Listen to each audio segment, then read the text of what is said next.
الحمد للہ رب العالمین والصلاة والسلام علی اشرف الانبیاء والمرسلین وعلی آلہ واصحابہ اجمعین۔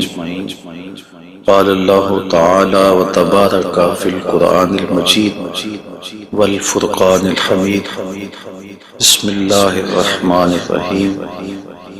والضحى واللیل اذا سجا صدق اللہ مولانا العظیم وصدق رسولہ النبی الکریم الرؤوف الرحیم۔ اللہم نور قلوبنا بالقرآن وزین اخلاقنا بالقرآن وادخلنا الجنة بالقرآن ونجنا من النار بالقرآن۔ قال اللہ تعالی وتبارک فی شان حبیبہ مخبرا وآمرا ان اللہ وملائکتہ یصلون علی النبی یا ایھا الذین آمنوا صلوا علیہ وسلموا تسلیما۔ الصلاۃ والسلام علیک یا نبی الرحمۃ وعلی آلک واصحابک یا رسول الملاحم۔ الصلاۃ والسلام علیک یا رسول اللہ وعلی آلک واصحابک یا محبوب رب العالمین۔ تمام حمد و ثنا، تعریف و توصیف اللہ جل مجدہ الکریم کی ذات بابرکات کے لیے، جو خالق کائنات بھی ہے اور مالک شاشہات بھی۔ اللہ جل وعلا کی حمد و ثنا کے بعد رسول رحمت، شفیع معظم، نبی محتشم، اللہ کے پیارے، امت کے سہارے، رب کے محبوب، دانائے غیوب، مالک رقاب امم، فخر عرب و عجم، والی کون و مکان، سیاہ لا مکان، سید انس و جاں، سرور لالا رخا، نیر تاباں، سرنشین مہوشاں، ماہ خوباں، شہنشاہ حسینہ، تتمہ دوراں، سرخیل زہرہ جمالاں، جلوہ صبح ازل، نور ذات لم یزل، باعث تکوین عالم، فخر آدم و بنی آدم، نیر بطہا، رازدار ما اوہا، شاہد ما طغا، صاحب علم نشرہ، معصوم آمنہ احمد مجتبی، حضرت محمد مصطفیٰ صلی اللہ علیہ وآلہ وسلم کے حضور ناز میں اپنی عقیدتوں، ارادتوں اور محبتوں کا خراج پیش کرنے کے بعد عالی مرتبت محتشم سامعین، السلام علیکم ورحمۃ اللہ وبرکاتہ۔ ماہ نور ربیع الاول اپنی تمام توانائیوں کے ساتھ جلوہ گر ہوا جا رہا ہے، اور ہم حضور نبی رحمت صلی اللہ علیہ وآلہ وسلم کے شمائل پر کچھ باتیں آپ کے سامنے رکھنا چاہ رہے ہیں۔ اللہ تعالیٰ کلمات حق زبان پہ جاری فرمائے، اور حضور کے جمال جہاں آرا کی برکتوں سے ہماری روحوں میں نکھار پیدا فرمائے۔ علماء نے لکھا ہے کہ حضور کے حلیہ شریف کو بیان کرنے سے دلوں میں حضور کی محبت پیدا ہوتی ہے، اور سننے والوں کو، بیان کرنے والوں کو حضور کا پیار ملتا ہے، حضور کی محبت ملتی ہے، اور اس کی برکت سے حضور کے دیدار کی دولت بیدار بھی نصیب ہو جاتی ہے۔ ہماری آرزو ہے کہ ہم آقا و مولا حضور ختم المرتبت صلی اللہ علیہ وآلہ وسلم کے شمائل کا درس سنیں، بیان کریں، ہماری بھی قسمت جاگے، زندگی میں وہ شب بھی آئے کہ آنکھیں بند ہوں اور مقدر جاگ اٹھے، اور میں سو جاؤں یا مصطفیٰ کہتے کہتے، کھلے آنکھ صلی علی کہتے کہتے۔ باقی جہاں تک حضور کے شمائل کو بیان کرنے کا حق ہے، وہ کوئی بھی نہیں کر سکتا۔ ہم تو 14 صدیوں کے فاصلے پہ ہیں۔ جن لوگوں نے حضور کو دیکھا، وہ بھی حضور علیہ السلام کا حلیہ بیان کرنے سے اپنے آپ کو قاصر سمجھتے ہیں۔ فرماتے ہیں ہمارے میں طاقت نہیں کہ ہم حضور کا حلیہ بیان فرمائیں۔ چند اصحاب نے حضور کا حلیہ بیان کیا، بلکہ صحابہ ایک دوسرے سے پوچھتے تھے حضور کیسے تھے؟ میاں تم نے نہیں دیکھا؟ کہا دیکھ کر بھی نہیں دیکھا۔ ہمت ہی نہیں تھی کہ حضور کے جمال جہاں آرا کو آنکھ بھر کے دیکھ سکے۔ جن لوگوں نے حضور کا حلیہ بیان کیا ہے یہ وہ لوگ ہیں جنہوں نے یا تو حضور کو بچپن میں دیکھا ہے یا بہت قریب رہے ہیں اور حضور کو سوئے ہوئے دیکھا ہے، تو وہ حضور کا حلیہ بیان فرماتے ہیں۔ حضرت حسان بن ثابت رضی اللہ تعالی عنہ حضور کا حلیہ بیان فرماتے ہیں، کہتے ہیں کہ میں جو حضور کے شمائل کو تمہارے سامنے رکھتا ہوں تو اس کی وجہ یہ ہے کہ مجھے حضور کو دیکھنے کا ایک طریقہ آ گیا تھا، اور وہ یہ کہ فلما نظرت الی انوارہ فودعت کفی علی عینی خوفا من ذہاب بصری، تو میں اپنی آنکھوں پہ انگلیاں رکھ کے انگلیوں کی اوٹ سے حضور کے چہرے کو دیکھتا تھا کہ حضور کے جلووں کی چمک سے میری آنکھوں کی بینائی نہ جاتی رہے۔ یہ کون کہہ رہے ہیں؟ حضرت حسان بن ثابت رضی اللہ تعالی عنہ۔ اور آپ سارے اچھی طرح جانتے ہیں کہ حضرت حسان بن ثابت شاعر ہیں، اور شاعر حسن دیکھنے میں بڑا دلیر ہوتا ہے، اور وہ جو شاعر ہے اور حسن دیکھنے میں دلیر ہے وہ بھی آنکھوں پہ انگلیاں رکھ کے دیکھ رہا ہے، اور ابھی یہ حسن ظاہر نہیں ہوا۔ امام قرطبی علیہ رحمہ لکھتے ہیں کہ حضور نبی رحمت صلی اللہ علیہ وآلہ وسلم کا حسن ظاہر نہیں ہوا تھا، اور اگر جمال رسول صلی اللہ علیہ وآلہ وسلم کا ظہور ہو جاتا تو کوئی دیکھنے کی تاب ہی نہ رکھتا۔ حضور کے جمال جہاں آرا پر 70,000 بشریت کے پردے رکھے گئے، لیکن اس چھپے ہوئے حسن کو بھی دیکھنے کی تاب نہیں ہے، اور اگر یہ حسن بے نقاب ہوتا تو کیا ہوتا؟ یہی بہتر ہے کہ وہ پردے میں روح پوش رہے، وہ اگر پردہ اٹھا دے تو کسے ہوش رہے۔ حضرت شاہ ولی اللہ محدث دہلوی علیہ رحمہ نے اپنے والد حضرت شاہ عبد الرحیم محدث دہلوی علیہ رحمہ سے روایت کیا ہے کہ میرے والد شاہ عبد الرحیم خواب میں حضور کی زیارت کی، اور یہ بات آپ اچھی طرح جانتے ہیں کہ جس نے حضور کو خواب میں دیکھا اس نے حضور کو ہی دیکھا۔ شیطان خواب میں آ کر بھی حضور کی مثل ہونے کا دعویٰ نہیں کر سکتا۔ تو خواب میں حضور کو دیکھا اور عرض کی یا رسول اللہ صلی اللہ علیہ وسلم، آپ نے فرمایا ہے انا املہ و اخی یوسف اسبہ، میں نمکین حسن والا ہوں اور میرا بھائی یوسف میٹھے حسن والا تھا۔ وہاں تو زنان مصر کی انگلیاں کٹ گئیں، اور یہاں ایسا کوئی واقعہ پیش نہیں آیا، جبکہ حسن ملی حسن سبی کی نسبت زیادہ پرکشش ہوتا ہے، تو وہاں انگلیاں کٹ گئیں اور یہاں ایسا کوئی واقعہ پیش نہیں آیا، تو اس کی کیا وجہ ہے؟ تو حضور نے جو خواب میں جواب دیا وہ حضرت شاہ عبد الرحیم نے بیان فرمایا، اور شاہ ولی اللہ محدث دہلوی علیہ رحمہ نے در سمین میں اس کو لکھا۔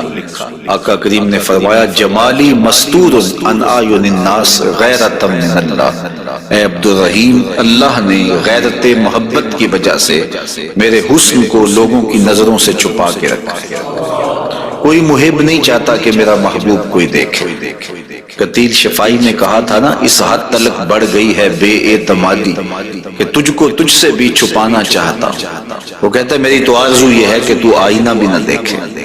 تو محب کی غیرت ہوتی ہے کہ اس کے محبوب کو کوئی نہ دیکھے، تو کہا کہ میرے حسن کو لوگوں کی نظروں سے چھپا کے رکھا، اور اگر یہ حسن ظاہر کر دیا جاتا تو کوئی تاب نہ لا سکتا۔ تو یہ چھپے ہوئے حسن کا عالم ہے کہ دیکھنے والوں کو پھر بھی انگلیاں رکھ کے دیکھنا پڑتا ہے، اور اگر یہ بے نقاب ہوتا تو پھر کون تاب لا سکتا؟ مولانا حسن رضا اعلی حضرت کے برادر محترم فرماتے ہیں وہ اگر جلوہ کریں کون تماشائی۔ تو یہ وہ حسن ہے کہ جو تمام کا تمام ظاہر نہیں کیا گیا اور لوگوں کی نگاہوں سے پوشیدہ رکھا گیا، لیکن وہ بشریت کے پردوں کی اوٹ سے چھن چھن کے بھی اس قدر تابع ہے کہ پوری کائنات کے اندر رنگ اسی حسن کے جھلکتے دکھائی دیتے ہیں اور ہر طرف اسی کے انوار پھیلے ہوئے نظر آتے ہیں۔ تو حضور کے حسن کا بیان، حضور کے حسن کا ذکر اگرچہ انسانی استطاعت میں نہیں ہے اور اس کے بس میں نہیں ہے، لیکن اس کے باوجود صحابہ کے دور سے لے کر آج تک لوگوں کا یہ محبوب موضوع رہا ہے کہ وہ حضور علیہ السلام کے حسن کا ذکر کر کے اپنے قلب کی تسکین کا ساماں کرتے ہیں۔ علماء نے یہ بھی لکھا ہے کہ جو شخص حضور کے حسن کو بیان کرے لوگوں کے دلوں میں اس کے لیے پیار پیدا ہو جاتا ہے۔ آج ہر شخص چاہتا ہے کہ میں ہر دل عزیز ہو جاؤں، تو یہ سادہ سا نسخہ ہے کہ کائنات میں حضور کے حسن کے تذکرے کیا کرو، دنیا تم سے پیار کرنے لگ جائے گی، تم محبوب الخلائق بن جاؤ گے اگر تم اس محبوب دو عالم کے حسن کو لوگوں کی نظروں کے سامنے بیان کرو گے۔ انشاءاللہ حضور کے مختلف اعضاء کے حسن کا ذکر ترتیب وار کیا جائے گا، اور اہل محبت نے اور اصحاب رسول نے اس پر کیا محبتوں کے پھول پیش کیے ہیں، یقیناً آپ کے قلوب کو فرحت بھی ہوگی، قرار بھی ملے گا، اور آقا کریم کے حسن دل پذیر اور حسن جاں فضا کی مستیوں میں آپ کھو بھی جائیں گے۔ حضرت جابر بن سمرہ رضی اللہ تعالی عنہ فرماتے ہیں کہ لیلۃ الادحیان تھی، 14ویں رات کا چاند تھا، اور حضور یمنی چادر اوڑے ہوئے استراحت فرما رہے تھے، اور میں کبھی آسمان کو دیکھتا تھا، کبھی حضور کے جمال جہاں آرا کو دیکھتا تھا، اور یہ سوچتا تھا کہ میں فیصلہ کروں کہ آسمان کا چاند سونا ہے یا مدینے کا چاند سونا ہے۔ تو حضرت جابر بن سمرہ رضی اللہ تعالیٰ عنہ فرماتے ہیں پھر میں نے فیصلہ کیا فائزہ ہوا احسن عندی من القمر، میں نے کہا آسمان کا چاند نہیں مدینے کا چاند سونا ہے، چونکہ چاند کی چمک بھی حضور کے در کی خیرات ہے۔ چاند کو، سورج کو، شمس و قمر کو جو روشنیاں دی گئی ہیں وہ حضور کے صدقے سے دی گئی ہیں۔ تو کائنات میں جہاں بھی اجالا ہے، جہاں بھی روشنیاں ہیں، جہاں بھی نور ہے، وہ نور حضور علیہ السلام کا ہی ظہور ہے، اور حضور کا نور ہے کہ جو کسی سے مستعار نہیں لیا ہوا، وہ حضور کا اپنا نور ہے، اپنا حسن ہے۔ علامہ بوصیری علیہ الرحمہ نے کتنی خوبصورت بات کہی، منزہ عن شریک فی محاسنہ فجوہر الحسن فیہ غیر منقسم، کہ حضور اپنے محاسن میں، اپنے کمالات میں کسی شریک سے منزہ ہیں، اور آپ کا جوہر حسن جو ہے وہ غیر منقسم ہے۔ تو حضور کا حسن کسی سے مستعار نہیں لیا ہوا، بلکہ پوری کائنات کو جو حسن ملا ہے وہ حضور کی دہلیز کی عطا ہے، حضور کی چوکھٹ کی خیرات ہے۔ تو زمانہ چمک رہا ہے تو حضور کے انوار سے، اور بریلی سے آج بھی آواز آ رہی ہے، چمک تجھ سے پاتے ہیں سب پانے والے، میرا دل بھی چمکا دے چمکانے والے۔ تو ساری روشنیاں اسی دہلیز سے پھوٹتی ہیں، اسی در سے پھوٹتی ہیں، سارے اجالے اسی چوکھٹ سے نکلتے ہیں۔ اللہ نے اپنے محبوب علیہ السلام کو جو حسن دیا، جو جمال دیا، حضرت برا بن عازب رضی اللہ تعالیٰ عنہ بیان فرماتے ہیں، امام بخاری و مسلم نے اس کو روایت کیا ہے، کان رسول اللہ صلی اللہ علیہ وسلم احسن الناس وجہا، کائنات میں جتنا سونا چہرہ میرے حضور کا تھا کسی کا تھا ہی نہیں، سب سے زیادہ سونا اور خوبصورت چہرہ اللہ نے اپنے محبوب کو عطا کیا ہے۔ اور حضرت ابو ہریرہ رضی اللہ تعالی عنہ سے معروف روایت ہے جس کو امام ترمذی نے اور باقی محدثین نے روایت کیا ہے، حضور فرماتے ہیں حضرت ابو ہریرہ، ما رأیت شیئا احسن من رسول اللہ صلی اللہ علیہ وسلم، میں نے حضور سے سونا کوئی دیکھا ہی نہیں۔ اور حضرت حسان بن ثابت کہتے ہیں کہ آج تک کسی ماں نے ایسا سونا جنم ہی نہیں دیا، سونا دیکھتے کیسے، کسی ماں نے ایسا جنم ہی نہیں دیا۔ حضرت ابو ہریرہ نے ایک موقع پہ فرمایا کہ کل قمر لیلۃ البدر لم ارا قبلہ ولا بعدہ مثلہ، کیا پوچھتے ہو 14ویں رات کا چمکتا ہوا چاند تھے میرے حضور، پھر کہتے ہیں نہیں نہیں نہیں، حضور جیسا نہ پہلے دیکھا ہے نہ بعد میں دیکھا۔ تو حضرت حسان بن ثابت فرماتے دیکھتے کیسے، کسی ماں نے جنم دیا ہوتا تو دیکھتے۔ خدا نے وہ سچائی پن چھڑیا جدے وچ محمد نو ڈالیا سی، حسینہ جمیلہ دا منہ موڑ دیتا محمد بنا کے قلم توڑ دیتا۔ اللہ تعالیٰ نے ایسا پیکر تراشا ہے، ایسی صورت بنائی ہے کہ جس کی مثل کائنات کے اندر نہ کوئی دوسری صورت ہے، اور میرے محبوب کے جمال جیسا نہ کوئی دوسرا جمال ہے۔ تو وہ حسن، وہ جمال، وہ کمال اور وہ شانے اور وہ مراتب رفیع عطا کیے گئے جو انہی کا مقسوم ہے۔ حضور کا پورا جسم انور اور حضور کا وجود مسعود برکتوں سے مالا مال تھا، اور حسن اور جمال کا آئینہ دار تھا۔ لا یجلس الذباب علی جسدہ، ساری زندگی حضور کے بدن پہ کبھی مکھی نے بیٹھی۔ آقا کریم علیہ السلام کے بدن پہ کبھی میل نہیں آیا، حضور کی آنکھوں کے اندر کبھی میل نہیں آیا، حضور کو ساری زندگی بلغم نہیں آئی۔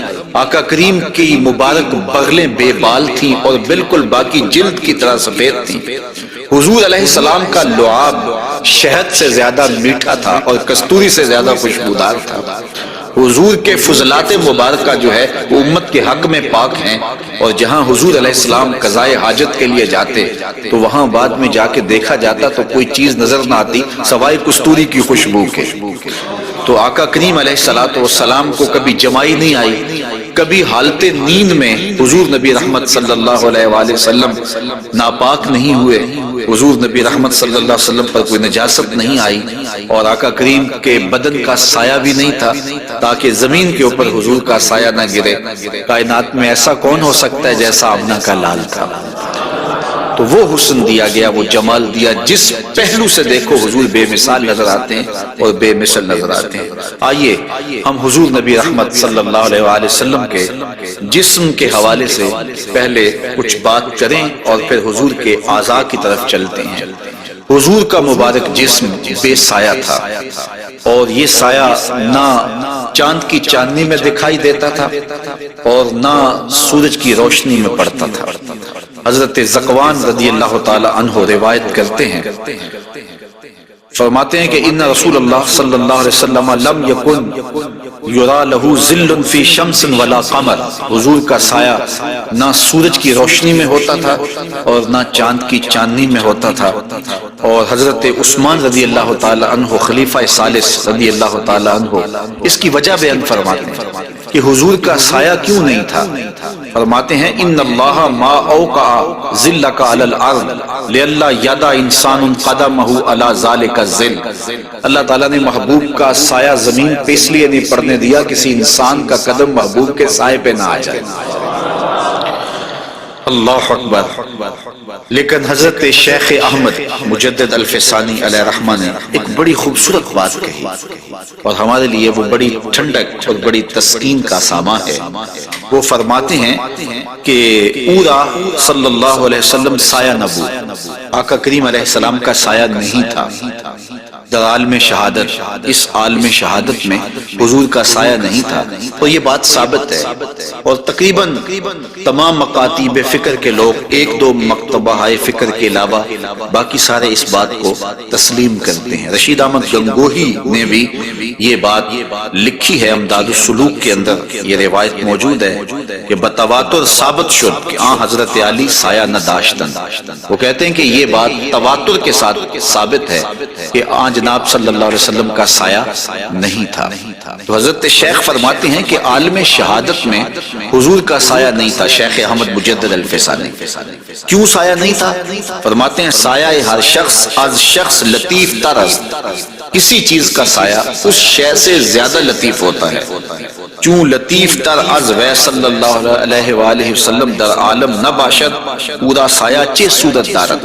جب حضور سے لطیف کائنات میں شے ہی کوئی نہیں ہے تو پھر سایہ کیا معنی رکھتا ہے؟ کائنات میں حضور سے لطیف ہے ہی کوئی چیز نہیں ہے، حضور کی مثل عالم امکان میں ممکن ہی نہیں۔ اب مجھے یہ بتائیں کہ جس کا سایہ بھی نہیں تھا اس کا ثانی ہو سکتا ہے؟ تو یہ کون خاکے تراش رہے ہیں؟ کس کے خاکے تراش رہے ہیں؟ خاکے تو خاکیوں کے ہوتے ہیں، جو پیکر نور ہو، جس کا سایہ بھی نہیں ہے، اس کے خاکے کیسے ہو سکتے ہیں؟ تو حضور کی مثل تو بزم عالم میں ممکن ہی نہیں ہے۔ اقبال بھی بول پڑے، رخ مصطفیٰ ہے وہ آئینہ، کہ اب اس دوسرا آئینہ نہ کسی کی بزم خیال میں، نہ دکان آئینہ ساز میں، ممکن ہی نہیں ہے۔ خدا نے وہ سچائی پانی چھڑیا جدے وچ محمد نے ڈالیا سے، تو آقا کریم علیہ السلام کا سایہ نہیں بنایا، اور کائنات کے اندر وہ بے مثل بھی ہیں، وہ بے مثال بھی ہیں۔ تو یارو جس کا سایہ بھی نہیں ہے، اس کا ثانی کیسے ہو سکتا ہے؟ تو آقا کریم علیہ السلام کا مبارک قد انور، حضور کا جسم نور، اللہ تعالیٰ جل شانہ نے حضور کو قد رانا دیا ہوا۔ امیر خسرو نے کہا تھا نا، پری پیکر نگارے سرو قد لالا رخسارے، سراپا آفت دل بود شب جائے کہ من بودم، خدا خود میرے مجلس بود اندر لا مکان خسرو، محمد شم محفل بود شب جائے کہ من بودم۔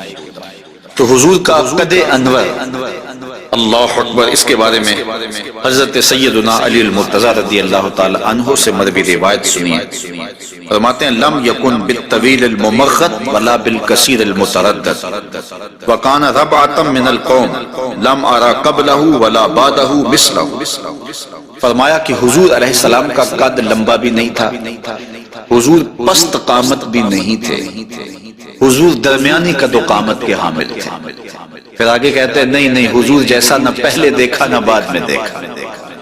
اور حضرت انس رضی اللہ تعالیٰ عنہ فرماتے ہیں کان رسول اللہ صلی اللہ علیہ وسلم لیس بالذاہب طولا وفوق الربع اذا جامع القوم غمرہم۔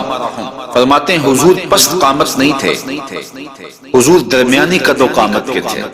پھر کہتے ہیں نہیں، درمیانی قد و قامت سے بھی اٹھتا ہوا حضور کا قد تھا، یعنی قد اتنا لمبا نہیں تھا کہ بہت لمبا قد بھی اچھا نہیں لگتا، اور پست قامتی بھی عیب ہے، تو درمیانہ قد ہونا یہ حسن ہے، لیکن درمیانے سے بھی کچھ اٹھتا ہوا یہ مزید حسن ہے، اور یہ اللہ نے اپنے محبوب کو قد دیا تھا۔ لیکن اس کے ساتھ یہ شان تھی کہ لمبے لمبے قد والے لوگ موجود ہوتے اور حضور بھی ان میں موجود ہوتے۔ اذا جامع القوم غمرہم، جب حضور تشریف فرما ہوتے تو حضور سب سے اونچے دکھائی دیتے۔ قد درمیانہ تھا لیکن دکھائی اونچے دیتے۔ علماء نے اس کی تشریح میں لکھا ہے کہ حضور علیہ السلام کا یہ معجزہ تھا، یہ شان کی، یہ نبوی وجاہت تھی کہ حضور سب سے اونچے دکھائی دیتے تھے۔ ام معبد جو حضور کا حلیہ بیان کرتی ہیں، اور انشاءاللہ ان سے مروی روایت اور ان کا تفصیلی واقعہ ہم آگے چل کے بیان بھی کریں گے، تو وہ حضور کے قد پر کہتی ہیں غصن بین غصنین، دو شاخوں کے درمیان اٹھتی ہوئی جیسے شاخ ہوتی ہے، اس طرح حضور کا قد رانا تھا۔ تو آقا کریم علیہ السلام کا قد، اللہ اکبر۔ حضرت انس سے ایک اور روایت سن لیجئے، وہ فرماتے ہیں کان رسول اللہ صلی اللہ علیہ وآلہ وسلم احسن الناس قواما و احسن الناس وجہا۔ کہتے ہیں جیسی قد و قامت میرے حضور کی تھی، کائنات میں اتنا سونا قد کسی کا نہیں، اور جتنا سونا چہرہ میرے حضور کا تھا ایسا سونا چہرہ کسی کا نہیں۔ قد بھی سونا اور چہرہ بھی سونا، اور زمانے میں اتنا سونا رب نے کوئی پیدا ہی نہیں کیا، چونکہ سب سے حسین، سب سے جمیل اپنے محبوب کو بنایا۔ لکھاں آئے لوگ زمانے تے، محبوب خدا جیا کوئی نہیں، لکھاں سونے بن بن بیندے نے، اودی خاک پا جیا کوئی نہیں۔ جو حسن انہیں دیا، جو جمال انہیں دیا، وہ انہی کی خوبی ہے۔ حضور نبی رحمت صلی اللہ علیہ وآلہ وسلم کے قدموں کے حسن کا ذکر کرتے ہیں۔ حضرت نبی رحمت صلی اللہ علیہ وآلہ وسلم کے مبارک قدموں کی جو ہتھیلیاں تھیں وہ پرگوشت تھیں، اور انگلیاں قوی بھی تھیں، مضبوط تھیں اور خوشنما تھیں، اور مبارک تلوے گہرے تھے اور صاف تھے، نرم تھے اور چکنے تھے۔ اگر ان پر پانی ڈالا جائے تو پانی بہہ جاتا، اور جب آقا کریم چلتے تو حضور ایسے لگتا جیسے بلندی سے نیچے اتر رہے۔ وقار کے ساتھ حضور قدم زور کے ساتھ اٹھاتے اور وقار کے ساتھ آگے بڑھاتے، اور یوں محسوس ہوتا کہ جس طرح بلندی سے حضور نیچے کی طرف آ رہے ہیں۔ آقا کریم علیہ السلام بہت تیز چلتے نہیں تھے، لیکن ایسے لگتا تھا جس طرح زمین حضور کے لیے لپیٹ دی گئی ہے، اور اگر لوگ حضور کے ساتھ چلنا چاہتے تو حضور کے ساتھ چل نہیں سکتے تھے۔ اللہ نے اپنے محبوب کو وہ رفتار عطا فرمائی۔ زمین بھی سمیٹ دی گئی تھی حضور کے لیے، اور وقت بھی سمیٹ دیا گیا تھا حضور کے لیے، اور آقا کریم علیہ السلام کے قدم مبارک کی انگلیاں وہ بڑی خوبصورت تھیں، لیکن جو درمیان والی انگلی ہے وہ انگلی باقی انگلیوں سے زیادہ قد آور تھی، لمبی تھی۔ آئیے ذرا اس انگلی کا حال حضرت میمونہ بنت کردم رضی اللہ تعالی عنہا سے سنیے۔ یہ ایک صحابیہ ہیں جو اپنے والد گرامی کے ساتھ حضور کی خدمت میں حاضر ہوئی، تو ان کے والد گرامی نے حضور سے کوئی بات پوچھی، اور آقا کریم اس وقت ناقہ کے اوپر، اونٹنی کے اوپر سوار تھے، تو ان کا جی چاہا کہ میں حضور کا دیدار کروں، لیکن حضور کے چہرے کی وجاہت نے ان کو حضور علیہ السلام کے چہرے کی جانب آنکھ بھر کے دیکھنے نہ دیا، تو کہا اب آئی ہوں تو حضور کے مبارک پاؤں کو دیکھنے لگے۔ تو حضرت میمونہ بنت کردم فرماتی ہیں فما نسیتو فیما نسیتو طول اصبع قدمہ السبابہ علی سائر اصابعہ، کہا مدت ہو گئی ہے میں نے حضور علیہ السلام کو دیکھا تھا، اور حضور کے مبارک پاؤں کی انگلیوں میں سے جو درمیان والی انگلی ہے اس انگلی کا جو قد باقی انگلیوں سے تھوڑا سا لمبا تھا، آج تک میری آنکھوں سے وہ حسن نہیں ہٹتا ہے، وہ حسن ہی زائل نہیں ہوتا ہے۔ اب تک میری نگاہوں میں وہی جلوے ہیں کہ حضور علیہ السلام کی انگلی جو ہے وہ باقی انگلیوں کی نسبت جو ہے وہ زیادہ درمیان والی انگشت سبابہ جو تھی وہ زیادہ لمبائی میں تھی۔ تو حضرت میمونہ بنت کردم ابھی تک اس انگلی کے حسن میں کھوئی ہوئی ہیں۔ مجھے بتاؤ جس کی انگلی، پاؤں کی انگلی اتنی حسین ہے، اس کی آنکھیں کتنی حسین ہوں۔ وہ کیا کسی نے کہا نا کہ قدموں میں جبیں کو رہنے دو، چہرے کا تصور مشکل ہے۔ قدموں پہ جبیں کو رہنے دو، چہرے کا تصور مشکل ہے، جب چاند سے بڑھ کر ایڑی ہے رخسار کا عالم کیا ہوگا۔ یہ تو انگلی کا حسن ہے کہ میمونہ بنت کردم ساری زندگی یہی احساسہ ہے، لوگوں کو بتاتی ہیں کہ لوگوں میں نے حضور کی انگلی دیکھی ہوئی ہے۔ تو جس نے حضور کے قدم انور کی انگلی کی زیارت کی ہے وہ تو ناز کرے، اور پھر اس عائشہ صدیقہ محبوب کائنات کی قسمت پہ ناز نہ کرے جن کی آغوش میں حضور کا سر انور ہوتا تھا۔ تو حضرت